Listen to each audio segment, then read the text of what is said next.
지난주 이상대 PD의 시선에서는 기생생물이 인간의 삶에 어떤 영향을 미쳤는지 이것에 대해서 살펴봤는데요. 사실 해로울 줄만 알았던 기생생물인데 여러 가지로 또 활용이 될 수가 있었죠. 네, 이 기생생물의 자원으로서의 가치, 또 이를 위한 충복의 노력들을 살펴볼 텐데요. 기생생물이 가진 무한한 가능성, 화면으로 만나보시죠. 기생생물이 그저 숙주의 영양을 빼앗고 건강을 위협하는 해충이 아니라 자원이 될 수 있다는 생각을 한 것은 기생충을 연구하는 학자들입니다. 충북대 의과대학 기생충학교실은 지난 2005년부터 우리나라에서는 처음이자 유일하게 기생생물 자원 은행을 운영하고 있습니다. 그리고 그 선봉에 있는 것이 기생충학자 엄기선 교수입니다.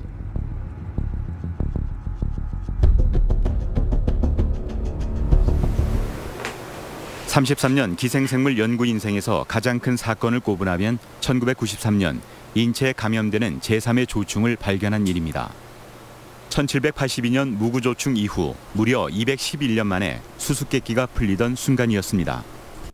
학생들이 배우는 교과서를 이제 바꿔야 될 정도로 굉장히 큰 획기적인 발견이었다 이렇게 보는 겁니다. 무구조충과 닮았지만 같은 종은 아닌 이 새로운 조충의 정체를 밝히기 위해 10년 넘게 연구에 매진했다는 엄기선 교수. 이 제3의 촌충인 아시아조충은 이게 역시 돼지인데 돼지 고기는 아니고 돼지 간이에요. 그 간이라는 것 때문에 사람들이 거의 200년을 발견을 못한 거고.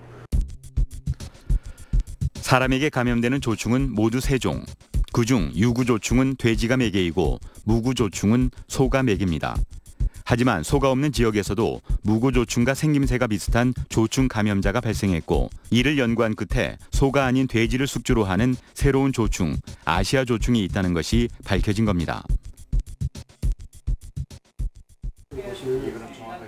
아시아 조충의 연구 과정은 결코 쉽지 않았습니다. 이 새로운 기생생물의 생태를 알기 위해 엄기선 교수는 스스로 감염자가 됐습니다. 곧 치료해서 이제 빼내려고 그랬는데 막상 감염이 되고 보니까 연구를 더 해야 될 일이 굉장히 많은 거예요. 새로운 종류의 기생충이기 때문에 연구할 게 굉장히 많이 쌓여 있잖아요.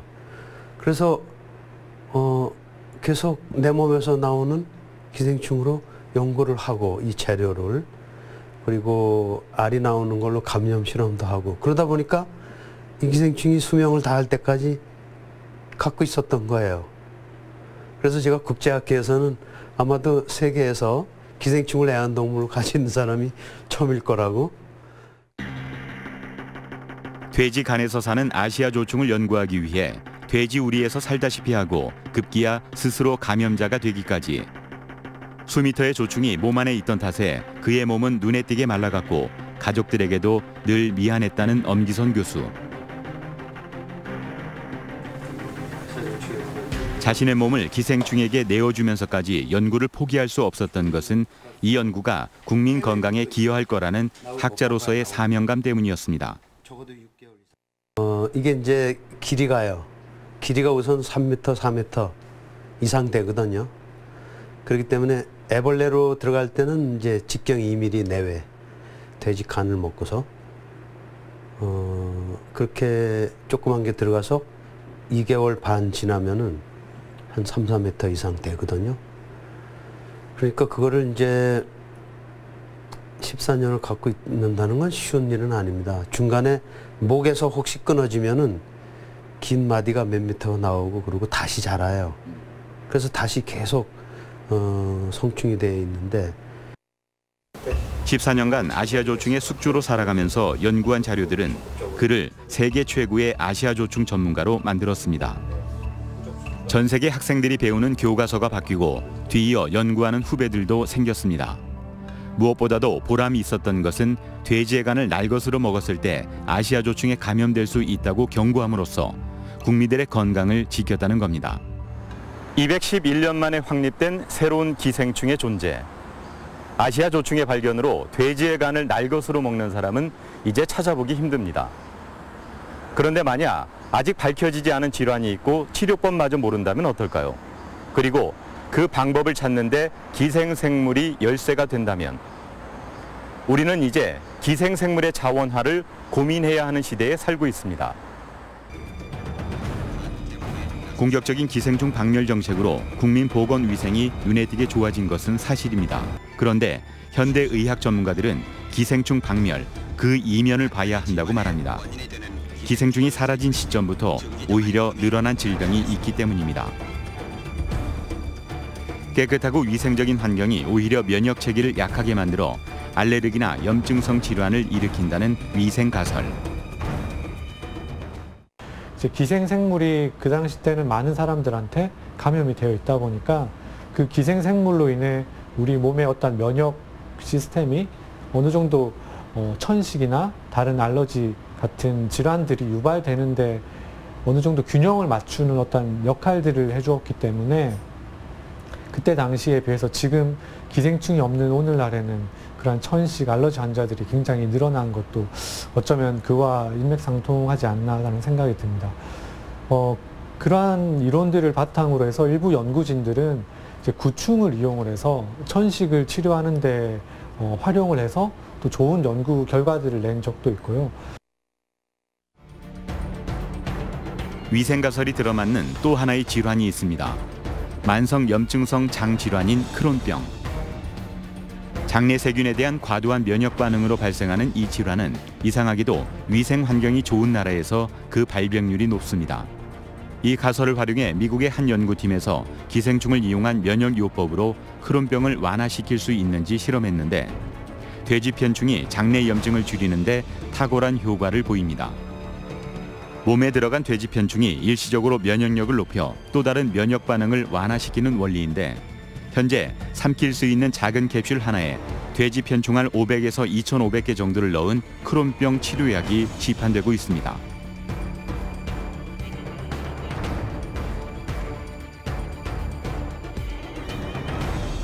그런데 만약 이런 가설과 이론이 있다고 하더라도 소재가 뒷받침되지 않는다면 확인하고 실현할 방법이 없습니다. 이것이 바로 기생생물자원은행이 필요한 이유입니다. 은행 역할이에요. 우린 돈을 취급하는 게 아니고 돈은 맡기기도 하고 쓰기도 하고 또 이자를 물기도 하고 이렇게 하지 않습니까? 이건 돈이 아니고 그게 기생충이 현물처럼 쓰이는 거예요. 그래서 내가 연구를 하다가 더 많이 가지고 있는 거는 맡겨요. 그래서 이거를 맡기게 되면은 이제 거기에 이제 우리는 이제 족보같이 정확하게 누가 언제 어디서 무엇을 그리고 유전자 타입까지 완전히 분석을 해서 기생생물 세계은행이 구축되면 기후, 생활환경, 자연환경에 따라서 서로 다른 특징을 지닌 전 세계 기생생물들이 모두 한 곳에 모이게 됩니다. 그리고 전산화된 연구자원들은 다시 세계의 연구소, 기업, 박물관 등으로 분양되는 시스템이 갖춰지는 겁니다. 현재 운영 중인 기생생물자원은행은 생명연구자원의 중요성을 인식하고 이미 수년 전부터 탄자니아 등 열대기후의 국가에서 자원을 확보하고 관리하는 노하우를 쌓아왔습니다.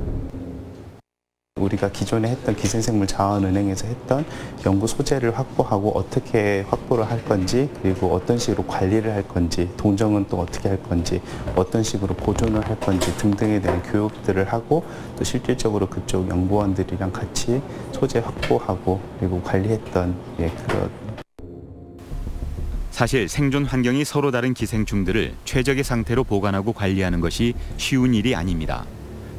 하지만 기생생물자원은행에서는 15년 동안 많은 시행착오를 거쳐 가장 최적의 상태로 자원을 보관하고 분양합니다. 사실 그 분양 신청을 할 때는 그 연구자들이나 아니면은 그 필요로 하는 피분양 기관에서 원하는 그런 형태가 따로 다 있거든요. 그래서 최대한 그 형태에 맞춰 드릴 수 있도록 하고 있고 주로 저희가 지금 할 수 있는 형태는 냉동 소재나 아니면 액침 보존 소재, DNA, 그다음에 슬라이드 소재로 나눠서 이제 대여 또는 분양을 해드리고 있습니다. 이미 14개국 27개의 기관과 네트워크를 구축하고 국내외 약 20만 점의 자원을 수집 보유하고 있는 기생생물자원은행.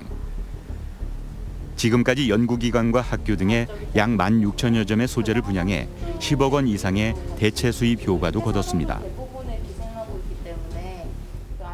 주로 많이 해주시는 곳은 아무래도 그 연구가 활발한 그 대학 기관이나 아니면은 학생들을 가르치는 데 쓰이는 그런 곳에서 많이 하고요. 그 다음에 이외에도 뭐 시약 진단 같은 것을 할 때 기생충을 소재로 하는 곳에서는 그 일반 기업 같은 데서도 많이 문의를 해주시고 있습니다.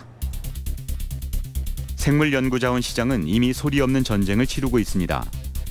다른 나라의 생물 자원을 활용해 생기는 이익을 생물을 제공한 나라와 공유해야 한다는 나고야 의정서에 의해 생물 주권을 지키고 보존하는 것이 매우 중요해졌기 때문입니다. 충북은 수많은 생물 자원 중 기생 생물 자원에 주목했습니다.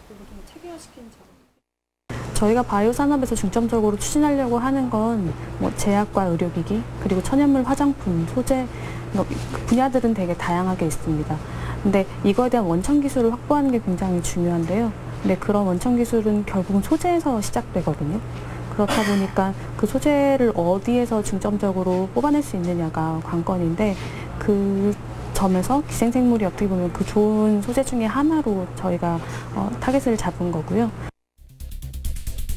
기생생물의 활용 분야는 그야말로 무궁무진합니다. 면역질환 치료제에서 기능성 식품, 화장품, 환경오염의 생물 지표로도 활용될 수 있습니다. 그 시장 규모가 252억 달러, 약 30조 원에 이를 것으로 예상합니다. 다양한 분야의 연구 재료를 공급할 수 있는 플랫폼으로 기생생물 자원 세계은행의 구축 의미는 매우 큽니다. 그 가치를 극대화하기 위해 지구상의 자연 자원을 우리가 선점하고 활성화해 나간다면 아시아조충의 발견자로서 엄기선 교수의 이름이 역사에 남는 것처럼 인류 보건과학 발전의 충북, 그리고 대한민국의 이름이 깊이 새겨질 겁니다. 모든 생물체들이 중요한 연구 자원이에요.